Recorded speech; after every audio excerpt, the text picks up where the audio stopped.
ಆತ್ಮೀಯ ಶಿಕ್ಷಕ ಮಿತ್ರರೇ, ಪ್ರೀತಿಯ ವಿದ್ಯಾರ್ಥಿಗಳೇ, ಸ್ಪರ್ಧಾತ್ಮಕ ಪರೀಕ್ಷೆಗಳನ್ನು ಎದುರಿಸುತ್ತಿರುವಂತಹ ಭವಿಷ್ಯತ್ತಿನ ನೌಕರರೇ ಹಾಗೂ ಅಧಿಕಾರಿ ವರ್ಗದವರಿಗೆ ತಮ್ಮೆಲ್ಲರಿಗೂ ಇವತ್ತಿನ ವಿಡಿಯೋ ತರಗತಿಗೆ ಸ್ವಾಗತವನ್ನು ಕೋರುತ್ತಾ, ಈ ಮುಂಚೆ ನಾನು ಭಾರತದ ನಕ್ಷೆಯನ್ನು ಅತ್ಯಂತ ಸರಳವಾಗಿ ನಿಖರವಾಗಿ ಹೇಗೆ ಬರೆಯೋದು ಅನ್ನುವಂತಹ ವಿಚಾರಗಳ ಕುರಿತು ಒಂದಷ್ಟು ಟಿಪ್ಸ್ಗಳನ್ನು ನೀಡುವ ಕುರಿತು, ಆ ಟಿಪ್ಸ್ಗಳಿಗೆ ನಿಯಮಗಳು ಅಂತ ಹೆಸರಿಟ್ಟು ನಾನು ಒಂದು ವಿಡಿಯೋವನ್ನು ಮಾಡಿದ್ದೆ. ಆ ಒಂದು ನಿಯಮಗಳು ಈ ಮುಂಚೆ ಯಾವುದೇ ಪುಸ್ತಕದಲ್ಲಿ ಬರೆಯಲ್ಪಟ್ಟಿಲ್ಲ. ಆ ನಿಯಮಗಳನ್ನು ನಾವು ಭಾರತದ ನಕ್ಷೆಯನ್ನು ಅತ್ಯಂತ ಸರಳವಾಗಿ, ಸುಂದರವಾಗಿ,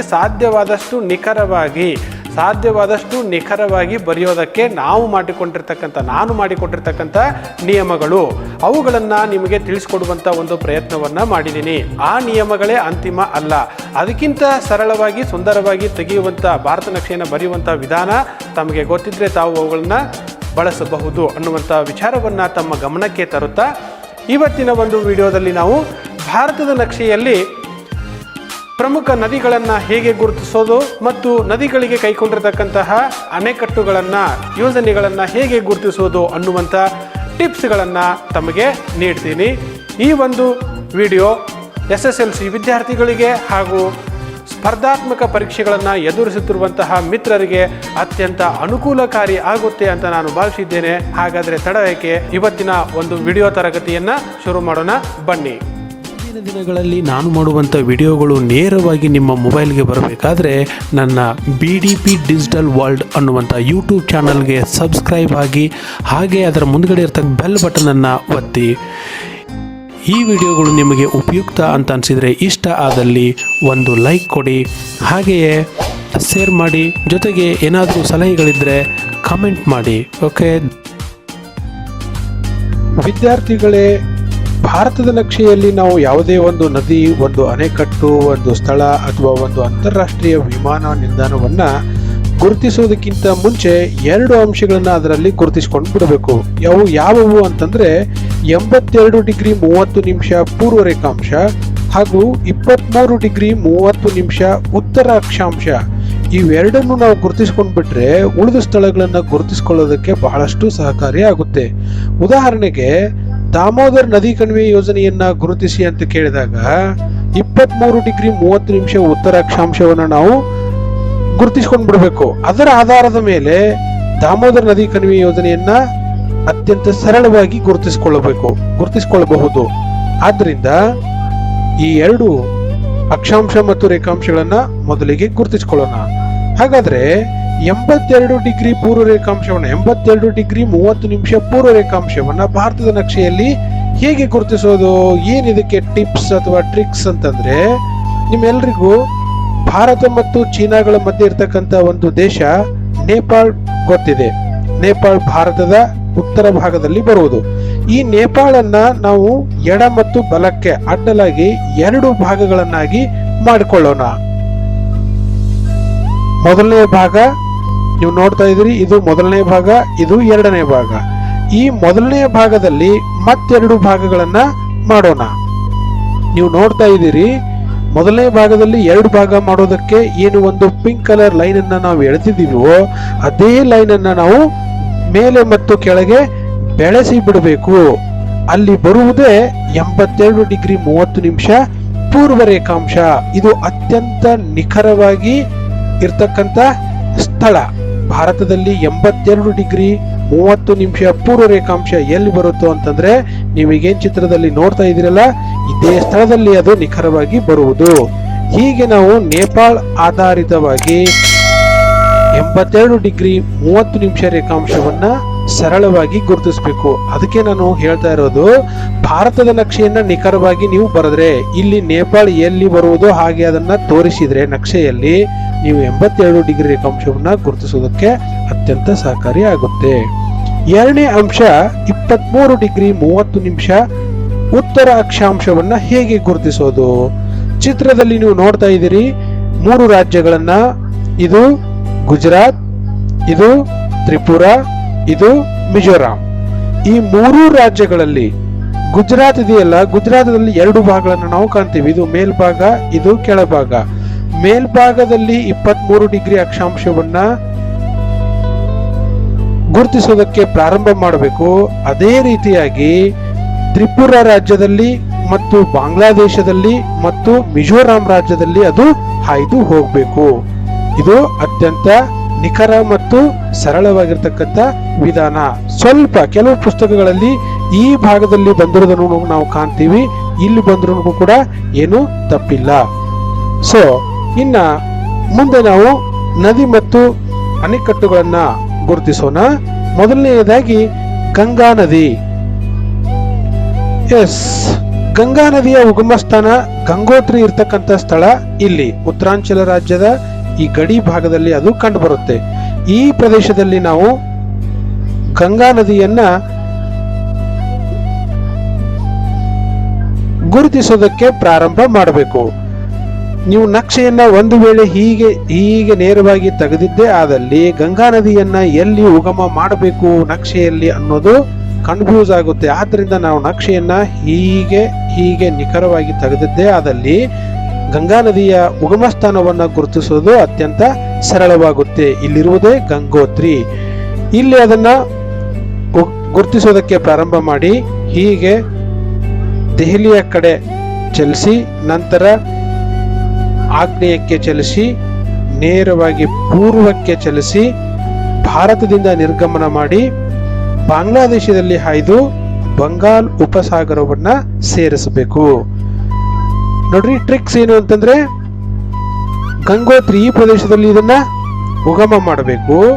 ಭಾರತದ ಗಡಿ ರೇಖೆ ಇಲ್ಲಿದೆ, 23 ಡಿಗ್ರಿ ಉತ್ತರ ಅಕ್ಷಾಂಶ ಇಲ್ಲಿದೆ. ಇವೆರಡರ ಮಧ್ಯೆ ಪೂರ್ವಕ್ಕೆ ಅದನ್ನ ಚಲಿಸುತ್ತಾ ಬಾಂಗ್ಲಾದೇಶದಲ್ಲಿ ಹಾಯ್ದು ಬಂಗಾಳ ಕೊಲ್ಲಿಯನ್ನ ಸೇರಿಸಬೇಕು. ಇದು ಟ್ರಿಕ್ಸ್. ಇಲ್ಲಿ ಯಾವುದೇ ಒಂದು ನದಿಯನ್ನ ನಾವು ಗುರುತಿಸಬೇಕಾದ್ರೆ ಈ ರೀತಿ ಮುಂದೆ ಅದಕ್ಕೆ ನಾವು ಎರೋ ಮಾರ್ಕ್ ಅನ್ನ ಹಾಕ್ಲೇಬೇಕು.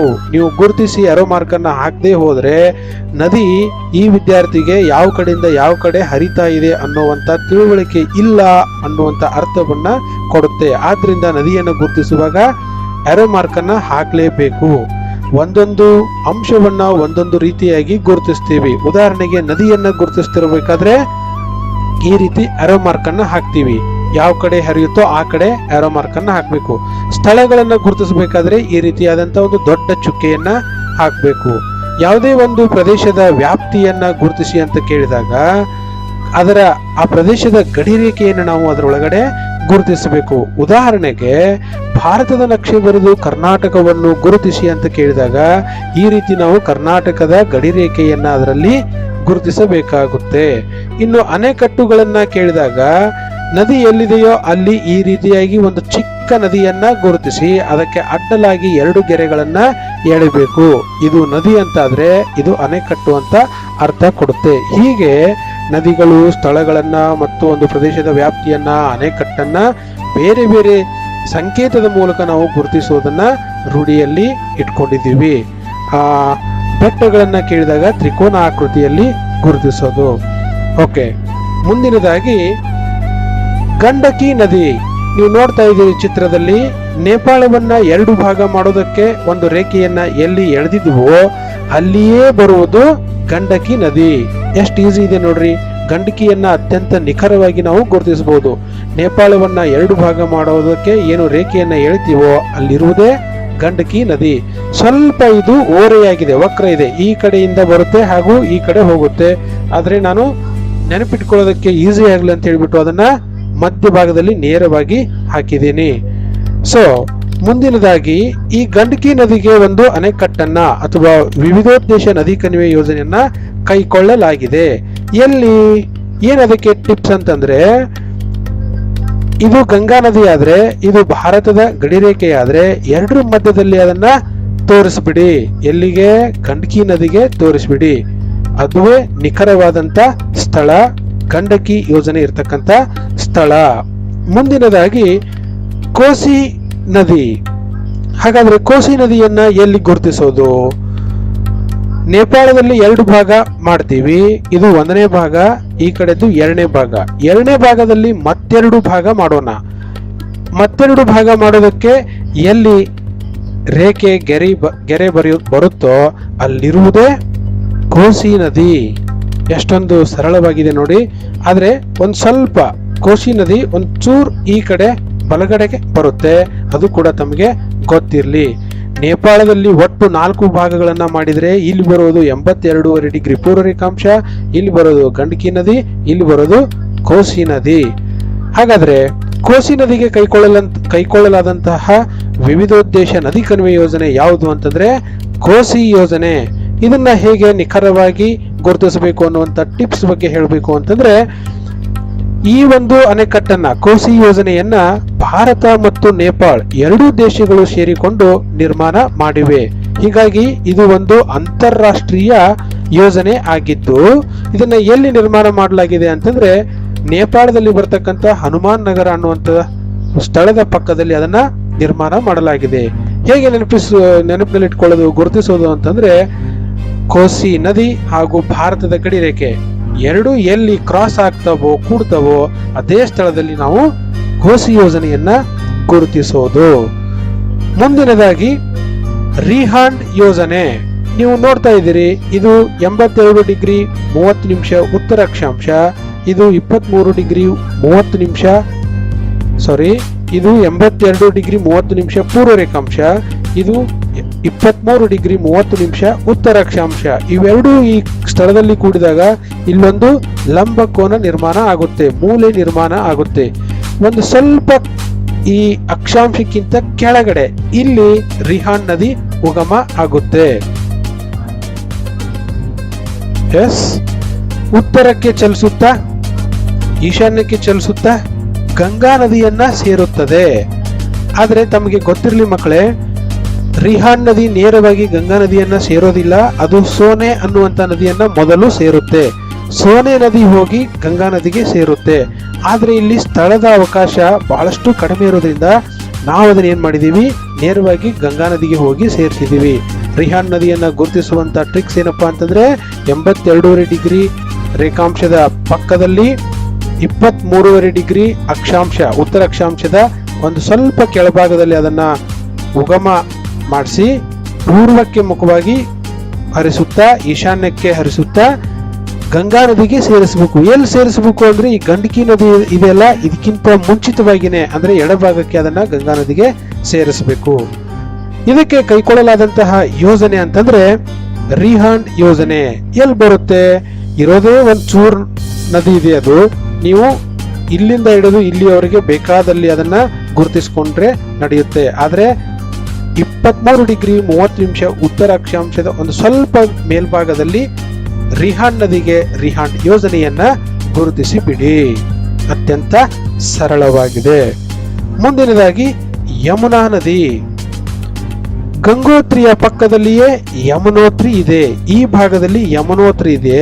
ಇದನ್ನ ದೆಹಲಿಯ ಕಡೆ ಗುರುತಿಸುತ್ತಾ ದೆಹಲಿ ಆಮೇಲೆ ಆಗ್ರಾದ ತಾಜ್ ಮಹಲ್ ಪಕ್ಕದಲ್ಲಿ ಅದು ಹಾಯ್ದು ಹೋಗಿದೆ. ಹೀಗಾಗಿ ದೆಹಲಿಯ ಪಕ್ಕ ಆಗ್ರಾದ ಪಕ್ಕ ಚಲಿಸುತ್ತಾ ಮುಂದೆ ಅದು ಗಂಗಾ ನದಿಯನ್ನ ಸೇರುತ್ತದೆ. ಹಾಗಾದ್ರೆ ಗಂಗಾ ನದಿಗೆ ಎಲ್ಲಿಗೆ ಸೇರಿಸಬೇಕು ಅನ್ನುವಂತ ಟ್ರಿಕ್ಸ್ ಅನ್ನ ನಾನು ನಿಮ್ಗೆ ಹೇಳಬೇಕು ಅಂತಂದ್ರೆ 82 ಡಿಗ್ರಿ ಪೂರ್ವ ರೇಖಾಂಶ ಇದೆಯಲ್ಲ, ಅದಕ್ಕಿಂತ ಮುಂಚಿತವಾಗಿಯೇ ಗಂಗಾ ನದಿಯನ್ನ ಕೂಡಿಸಿ ಬಿಡಿ. ಇದು ಯಮುನಾ ನದಿ. ಮುಂದಿನದಾಗಿ ಸಿಂಧೂ ನದಿ.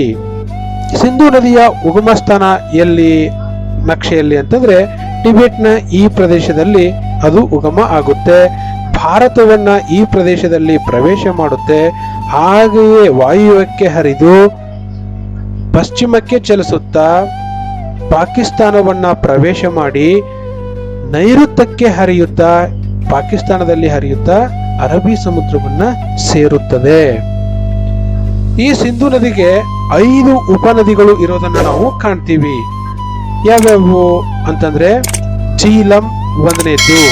ಸಿಂಧೂ ನದಿಯ ಕೆಳಭಾಗದಲ್ಲಿ ಇಲ್ಲಿ ಜಮ್ಮು ಮತ್ತು ಕಾಶ್ಮೀರನಲ್ಲಿ ಜೀಲಂ ನದಿಯನ್ನ ಗುರುತಿಸಿ ಪಾಕಿಸ್ತಾನವನ್ನ ಪ್ರವೇಶ ಮಾಡಿ ರಾಜಸ್ಥಾನದ ಈ ತುದಿಗಿಂತ ಮುಂಚಿತವಾಗಿ ಮೇಲೆ ಅದನ್ನ ಸಿಂಧೂ ನದಿಗೆ ಸೇರಿಸಿ ಬಿಡಿ. ನೀವೇನ್ ನೋಡ್ತಾ ಇದ್ದೀರಿ ಈ ಕಡೆ G means Jhelum, G Chenab, Chenab ಅದು ರಾ ರಾವಿ, ಬಿ ಬಿಯಾಸ್, ಸ ಸಟ್ಲೇಜ್.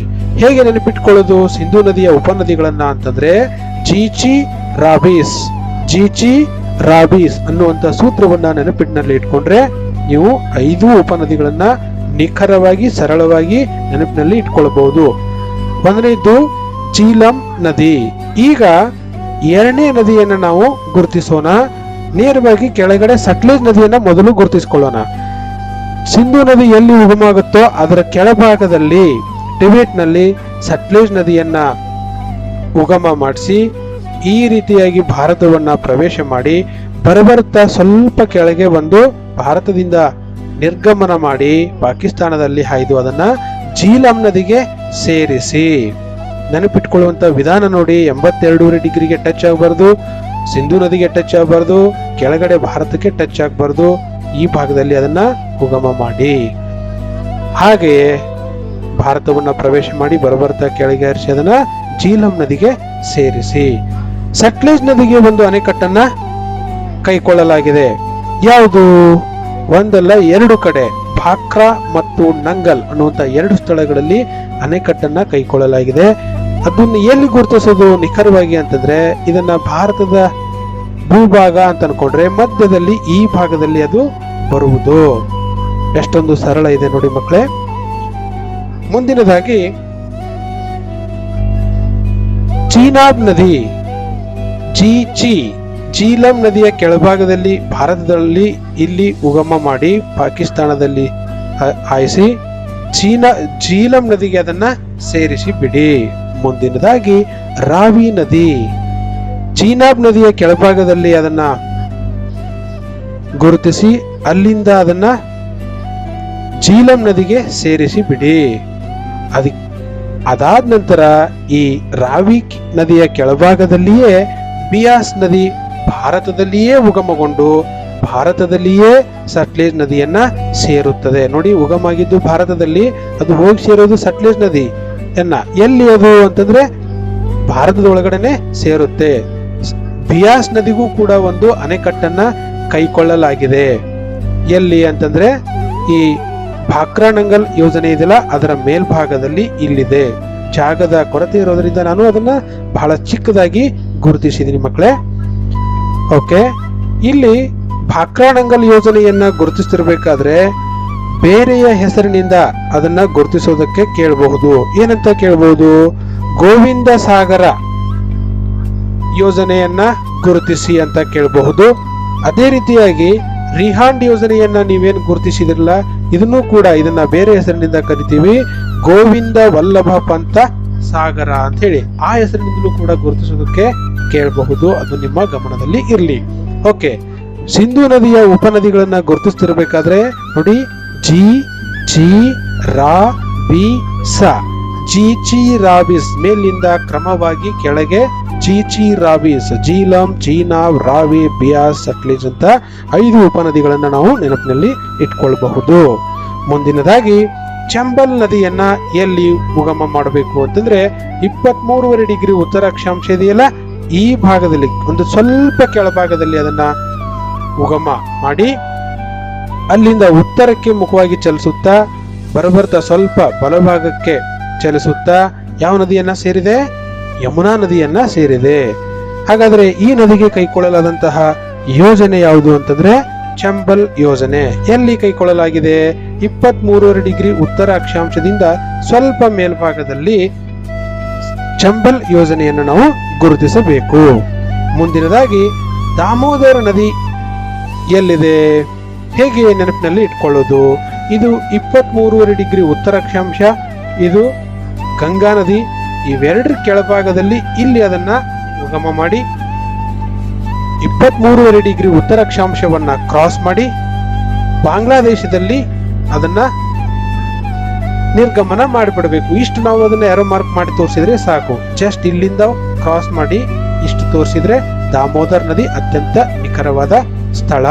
ಹಾಗಾದ್ರೆ ದಾಮೋದರ್ ನದಿಗೆ ಕೈಗೊಳ್ಳಲಾಗಿರ್ತಕ್ಕಂಥ ಯೋಜನೆ ಯಾವುದಪ್ಪ ಅಂತಂದ್ರೆ ದಾಮೋದರ್ ಯೋಜನೆ.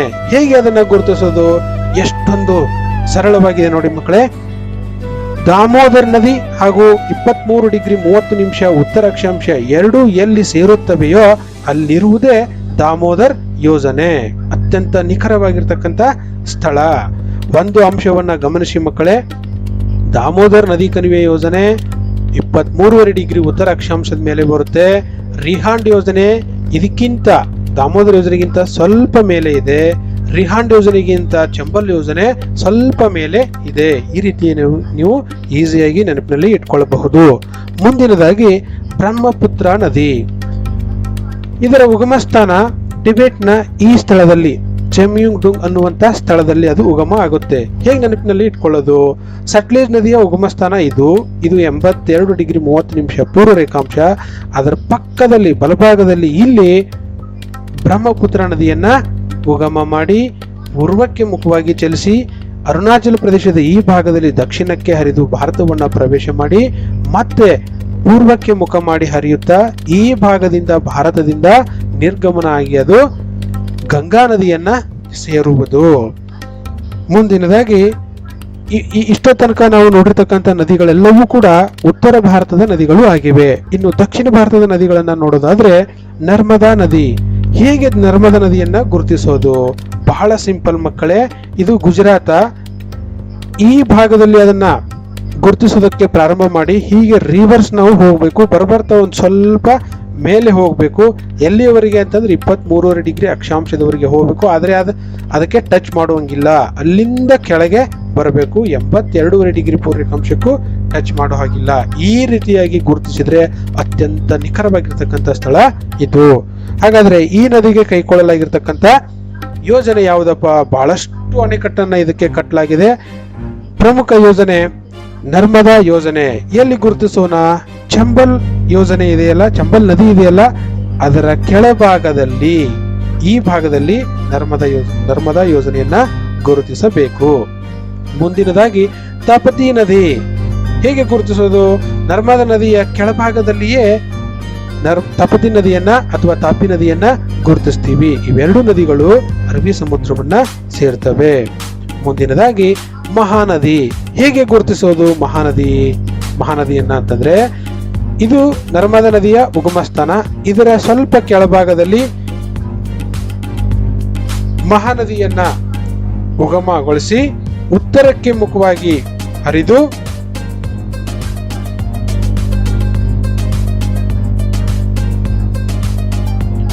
ಮತ್ತೆ ಇಲ್ಲಿಂದ ಅದು ಪೂರ್ವಕ್ಕೆ ಮುಖವಾಗಿ ಚಲಿಸಿ ಮತ್ತೆ ದಕ್ಷಿಣಕ್ಕೆ ಮುಖವಾಗಿ ಚಲಿಸಿ ನಂತರ ಎಡಕ್ಕೆ ತಿರುಗಿ ಬಂಗಾಳ ಕೊಲ್ಲಿಯನ್ನ ಸೇರುತ್ತದೆ. ಎಷ್ಟು ಸಿಂಪಲ್ ಆಗಿದೆ ನೋಡಿ. 82.5 ಡಿಗ್ರಿ ಪೂರ್ವ ರೇಖಾಂಶವನ್ನು ನೀವು ಎಳ್ಕೊಂಡ್ಬಿಟ್ರೆ ಹೀಗೆ ಜಸ್ಟ್ ಇದರ ಕ್ರಾಸ್ ಮಾಡಿ ಸ್ವಲ್ಪ ಬೆಂಡ್ ಮಾಡಿ ಅರಬ್ಬಿ ಸಮುದ್ರಕ್ಕೆ ಬಂಗಾಳ ಕೊಲ್ಲಿಗೆ ಸೇರಿಸಿಬಿಟ್ರೆ ಮಹಾನದಿಯನ್ನ ಗುರುತಿಸಬಹುದು. ಹಾಗಾದ್ರೆ ಮಹಾನದಿಗೆ ಕೈಗೊಳ್ಳಲಾಗಿರ್ತಕ್ಕಂತಹ ಭಾರತದ ಅತಿ ಉದ್ದವಾದ ಅಣೆಕಟ್ಟು ಯಾವುದು ಅಂತಂದ್ರೆ ಹಿರಾಕುಡ್ ಯೋಜನೆ. ಇದನ್ನ ಹೇಗೆ ಗುರುತಿಸೋದು? ಈ ಭಾಗದಲ್ಲಿ ಇಲ್ಲೇನು ಟರ್ನ್ ಆಗುತ್ತಲ್ಲ, ಈ ಭಾಗದಲ್ಲಿ ಹಿರಾಕುಡ್ ಯೋಜನೆ ಇರೋದನ್ನು ನಾವು ಕಾಣ್ತೀವಿ. ಮುಂದಿನದಾಗಿ ನಮ್ಮ ಕರ್ನಾಟಕದಲ್ಲಿ ಬರ್ತಕ್ಕಂಥ ಪ್ರಮುಖ ನದಿ ಕೃಷ್ಣಾ ನದಿ. ಕೃಷ್ಣಾ ನದಿಯನ್ನ ಹೇಗೆ ಗುರುತಿಸೋದು? ಟಿಪ್ಸ್ ಏನಪ್ಪಾ ಅಂತಂದ್ರೆ ಇಲ್ಲಿ ಒಂದು ಪಾಯಿಂಟ್ ಅನ್ನ ನೀವು ನೋಡ್ತಾ ಇದ್ದೀರಿ. ಭಾರತದ ಗಡಿರೇಖೆ ಹೀಗೆ ಬಂದು ಹೀಗೆ ಟರ್ನ್ ಆಗುತ್ತಲ್ಲ, ಟರ್ನ್ ಆಗುವಂತ ಈ ಪಾಯಿಂಟ್ ಇದೆಯಲ್ಲ, ಇದರ ಮೇಲ್ಭಾಗದಲ್ಲಿ ಇಲ್ಲಿಂದ ನೀವು ನೇರವಾಗಿ ಒಂದು ರೇಖೆಯನ್ನ ಹೀಗೆ ಎಳೆದುಕೊಂಡ್ರೆ ಅಲ್ಲಿರೋದೇ ಕೃಷ್ಣಾ ನದಿ. ಆದ್ರೆ ನೇರವಾಗಿ ಎಳೆಯುವಂತಿಲ್ಲ. ಇಲ್ಲಿಂದ ರಿವರ್ಸ್ ಬರ್ತಿರ್ಬೇಕಾದ್ರೆ ಸ್ವಲ್ಪ ಬರ್ಬರ್ತಾ ಮೇಲ್ಭಾಗಕ್ಕೆ ಹೋಗ್ಬೇಕು. ನೋಡಿ ಎಷ್ಟೊಂದು ಸರಳವಾಗಿದೆ. ಇಲ್ಲಿಂದ ಬರ್ಬರ್ತಾ ಸ್ವಲ್ಪ ಅದನ್ನ ಮೇಲಕ್ಕೆ ಎಳಿಬೇಕು. ಎಳೆದು ಎರೋ ಮಾರ್ಕ್ ಇಲ್ಲಿ ಕೊಡಬೇಕು. ಇದು ಕೃಷ್ಣಾ ನದಿ. ಕೃಷ್ಣಾ ನದಿಗೆ 2 ಅಣೆಕಟ್ಟುಗಳನ್ನ ಕೈಗೊಳ್ಳಲಾಗಿದೆ. ಪ್ರಮುಖವಾದ ಅಣೆಕಟ್ಟುಗಳು. ಒಂದು ಕೃಷ್ಣಾ ಮೇಲ್ದಂಡೆ ಯೋಜನೆ. ಇದನ್ನ ಲಾಲ್ ಬಹದ್ದೂರ್ ಶಾಸ್ತ್ರಿ ಜಲಾಶಯ ಅಂತ ಕೂಡ ಕರೀತಾರೆ. ಪರೀಕ್ಷೆಯಲ್ಲೂ ಕೂಡ ಅದೇ ರೀತಿ ಕೇಳಬಹುದು. ಈ ಕೃಷ್ಣಾ ಮೇಲ್ದಂಡೆ ಯೋಜನೆಯನ್ನ ಎಲ್ಲಿ ಗುರುತಿಸಬೇಕಪ್ಪ ಅಂತಂದ್ರೆ ಭಾರತದ ಮಧ್ಯಭಾಗದಲ್ಲಿ ಇಲ್ಲೊಂದು ರೇಖೆಯನ್ನ ನಾವು ಎಳ್ಕೊಂಡ್ರೆ, ಈ ಕನ್ಯಾಕುಮಾರಿಯಿಂದ ಈ ಭಾಗಕ್ಕೆ ಒಂದು ರೇಖೆಯನ್ನು ಎಳ್ಕೊಂಡ್ರೆ ಅರ್ಧ ಭಾಗ ಆಗುತ್ತೆ. ಅರ್ಧ ಭಾಗದಿಂದ ಈ ಕಡೆ ಕರ್ನಾಟಕದಲ್ಲಿ ಬರ್ಬೇಕಂದ್ರೆ ಸ್ವಲ್ಪ ಎಡಕ್ಕೆ ಅದು ಇರಬೇಕು. ಕೃಷ್ಣಾ ಮೇಲ್ದಂಡೆ ಯೋಜನೆ. ಇನ್ನೊಂದು ಯೋಜನೆ ನಾಗಾರ್ಜುನ ಯೋಜನೆಯನ್ನ ತೆಲಂಗಾಣದಲ್ಲಿ ಕೈಗೊಳ್ಳಲಾಗಿದೆ. ಅದು ಭಾರತದ ನಕ್ಷೆಯಲ್ಲಿ ಸ್ವಲ್ಪ ಅರ್ಧ ಭಾಗವನ್ನು ಬಿಟ್ಟು ಈ ಕಡೆ ಬಲಭಾಗದಲ್ಲಿ ಬರುವಂತೆ ಗುರುತಿಸಬೇಕು. ಮುಂದಿನದಾಗಿ ತುಂಗಭದ್ರಾ ನದಿ. ಇದು ಕೂಡ ಕರ್ನಾಟಕದ ಪ್ರಮುಖ ನದಿಗಳಲ್ಲಿ ಒಂದು. ಉಗಮ ಆಗೋ ಸ್ಥಳ ಕೃಷ್ಣಾ ನದಿಯ ಕೆಳಭಾಗದಲ್ಲಿ ಇಲ್ಲಿ ಅದನ್ನ ಉಗಮಗೊಳಿಸಿ ಈಶಾನ್ಯಕ್ಕೆ ಮುಖ ಮಾಡಿ ಹರಿಸುತ್ತಾ ಈ ನಾಗಾರ್ಜುನ ಸಾಗರ ಯೋಜನೆಗಿಂತ ಸ್ವಲ್ಪ ಹಿಂಭಾಗದಲ್ಲಿ ಅದನ್ನ ಕೃಷ್ಣಾ ನದಿಗೆ ಸೇರಿಸಿ ಬಿಡಿ. ಇದಕ್ಕೆ ಕೈಗೊಳ್ಳಲಾಗಿರ್ತಕ್ಕಂಥ ಯೋಜನೆ ಅಂತಂದ್ರೆ ತುಂಗಭದ್ರಾ ಯೋಜನೆ. ಇದನ್ನೇ ಪಂಪ ಸಾಗರ ಅಂತ ಕೂಡ ನಾವು ಕರಿತೀವಿ. ಎಲ್ಲಿ ಗುರುತಿಸಬೇಕಪ್ಪ ಅಂತಂದ್ರೆ ನೆನಪಿಟ್ಕೊಳ್ಳಿ, ಕರ್ನಾಟಕದಲ್ಲಿ ಬರೋ ಹಾಗೆ ಗುರುತಿಸಬೇಕು. ಈಗ ನೀವೊಂದ್ ಸ್ವಲ್ಪ ಬಲಗಡೆ ತೆಗೆದುಕೊಂಡ್ರೆ ಅದು ಆಂಧ್ರ ಪ್ರದೇಶ ತೆಲಂಗಾಣದಲ್ಲಿ ಹೋಗುವಂತ ಸಂಭವ ಇರುತ್ತೆ. ಸ್ವಲ್ಪ ಎಡಭಾಗದಲ್ಲಿ ಕರ್ನಾಟಕದಲ್ಲಿ ಬರುವಂತೆ ಗುರುತಿಸಿ. ಮತ್ತೊಂದು ಪ್ರಮುಖ ನದಿ, ದಕ್ಷಿಣ ಭಾರತದ ಪ್ರಮುಖ ನದಿ ಅಂತಂದ್ರೆ ಗೋದಾವರಿ ನದಿ. ಎಲ್ಲಿ ಉಗಮಗೊಳಿಸಬೇಕು, ಎಲ್ಲಿ ಅದನ್ನ ಸಮುದ್ರಕ್ಕೆ ಸೇರಿಸಬೇಕು. ಉಗಮ ಆಗೋದು ತಪ್ತಿ ನದಿಯ ಕೆಳಭಾಗದಲ್ಲಿ, ಇಲ್ಲಿ ಪಶ್ಚಿಮ ಘಟ್ಟದಲ್ಲಿ ಉಗಮ ಆಗುತ್ತೆ. ಸಮುದ್ರವನ್ನ ಸೇರೋದು ಎಲ್ಲಿ ಅಂತಂದ್ರೆ ಇದು ಕೃಷ್ಣಾ ನದಿಯ ಮುಖಜ ಭೂಮಿ. ಇದರ ಮೇಲ್ಭಾಗದಲ್ಲಿ ಇಲ್ಲಿ ಅದು 82 ಡಿಗ್ರಿ ಪೂರ್ವರೇಖಾಂಶ ಇದೆ ಇಲ್ಲ, ಅಲ್ಲಿ ಅದು ಬಂಗಾಳ ಕೊಲ್ಲಿಯನ್ನ ಸೇರುತ್ತೆ. ಎಸ್, ಎಷ್ಟೊಂದು ಸರಳ ಇದೆ ನೋಡಿ ಮಕ್ಕಳೇ. ಮುಂದಿನದಾಗಿ ಕಾವೇರಿ ನದಿ. ಕೊನೆಯದಾಗಿ ಕಾವೇರಿ ನದಿ, ಇದು ಕರ್ನಾಟಕ ಈ ತುಂಗಭದ್ರಾ ನದಿಯ ಕೆಳಭಾಗದ ಸ್ವಲ್ಪ ಕೆಳಭಾಗದಲ್ಲಿ ಅದನ್ನ ಗುರುತಿಸೋದಕ್ಕೆ ಪ್ರಾರಂಭ ಮಾಡಿ ಬರಬರ್ತಾ ಕೆಳಭಾಗದಲ್ಲಿ ಗುರುತಿಸುತ್ತಾ ಈ ನಕ್ಷೆಯನ್ನ ಗುರುತಿಸಬೇಕಾದ್ರೆ ಈ ಭಾಗ ಮುಖದ ಆಕಾರವನ್ನ ಹೋಲುತ್ತಿರಲಿ ಅಂತ ನಾನು ಹೇಳಿದ್ದೆ. ಇದು ಮೂಗು ಅನ್ಕೊಂಡ್ರೆ ಈ ಮೂಗಿನ ಈ ಭಾಗದಲ್ಲಿ ಅದು ಕಾವೇರಿ ನದಿಯು ಸಮುದ್ರವನ್ನ ಸೇರುವಂತೆ ನೀವು ಅದನ್ನ ಗುರುತಿಸಿ. ಇದು ಅತ್ಯಂತ ನಿಖರವಾಗಿರ್ತಕ್ಕಂಥ ಅಂಶ. ಹಾಗಾದ್ರೆ ಕಾವೇರಿ ನದಿಗೆ ಕೈಗೊಳ್ಳಲಾದಂತಹ ಪ್ರಮುಖ ಯೋಜನೆ ಅಂತಂದ್ರೆ ಕೃಷ್ಣರಾಜ ಸಾಗರ ಅಥವಾ ಕನ್ನಂಬಾಡಿ ಅಣೆಕಟ್ಟು. ಕರ್ನಾಟಕದಲ್ಲಿ ಗುರುತಿಸಿ. ನೀವೇನಾದ್ರೂ ಗುರುತಿಸುವಾಗ ಸ್ವಲ್ಪ ಈ ಕಡೆ ತೆಗೆದುಕೊಂಡು ಬಂದ್ರೆ ಅದು ತಮಿಳುನಾಡಲ್ಲಿ ಬರುತ್ತೆ. ಹೀಗಾಗಿ ಸ್ವಲ್ಪ ಅದನ್ನ ಎಡಭಾಗದಲ್ಲಿ ಈ ಭಾಗದಲ್ಲಿ ಅದನ್ನ ಗುರುತಿಸಿ. ಎಸ್, ಹೀಗೆ ಭಾರತದ ನಕ್ಷೆಯಲ್ಲಿ ನಾವು 23 ಡಿಗ್ರಿ 30 ನಿಮಿಷ ಉತ್ತರ ಅಕ್ಷಾಂಶ, 82 ಡಿಗ್ರಿ 30 ನಿಮಿಷ ಪೂರ್ವ ರೇಖಾಂಶ, ಈ ಎರಡು ರೇಖೆಗಳ ಆಧಾರದ ಮೇಲೆ ನಾವು ವಿವಿಧ ನದಿಗಳನ್ನ ಮತ್ತು ಅಣೆಕಟ್ಟುಗಳನ್ನ ಅತ್ಯಂತ ನಿಖರವಾಗಿ ಗುರುತಿಸಬಹುದು ಮಕ್ಕಳೇ. ಒಂದೆರಡು ಸಾರಿ ಇದನ್ನ ಪ್ರಯತ್ನ ಮಾಡಿ, ಖಂಡಿತ ನೀವು ನಿಖರವಾಗಿ ಗುರುತಿಸುವಲ್ಲಿ ಯಶಸ್ವಿ ಆಗೇ ಆಗ್ತೀರಿ. ನಾನು ಇದನ್ನ ಪ್ರತಿ ವರ್ಷ ಮಕ್ಕಳಿಗೆ ಕಲಿಸಿ ಪ್ರಯೋಗ ಮಾಡಿ ನಿಮಗೆ ಹೇಳ್ತಾ ಇದ್ದೀನಿ. ಎಂತಹ ವಿದ್ಯಾರ್ಥಿಗಳಾದರೂ ಕೂಡ ಇವುಗಳನ್ನ ನಿಖರವಾಗಿ ಗುರುತಿಸುವಲ್ಲಿ ಯಶಸ್ವಿ ಆಗಿದ್ದಾರೆ ಅನ್ನೋದು ನನ್ನ ಅನುಭವದ ಮಾತು. ಸೊ ಎಲ್ಲರೂ ಕೂಡ, ಎಲ್ಲ ವಿದ್ಯಾರ್ಥಿಗಳು ಕೂಡ ಈ ಒಂದು ವಿಡಿಯೋವನ್ನ ನೋಡಿ ಆನಂದಿಸಿದ್ದೀರಿ ಅಂತ ನಾನು ಭಾವಿಸಿದ್ದೇನೆ. ಇನ್ನೂ ಕೂಡ ನಾನು ಮಾಡುವಂತ ಹೆಚ್ಚಿನ ವಿಡಿಯೋಗಳು ನಿಮಗೆ ನೋಡಬೇಕು ಅಂತ ಅನ್ಸಿದ್ರೆ ನನ್ನ BDP ಡಿಜಿಟಲ್ ವರ್ಲ್ಡ್ ಅನ್ನುವಂತಹ ಯೂಟ್ಯೂಬ್ ಚಾನೆಲ್ಗೆ ಸಬ್ಸ್ಕ್ರೈಬ್ ಆಗಿ. ಧನ್ಯವಾದಗಳು.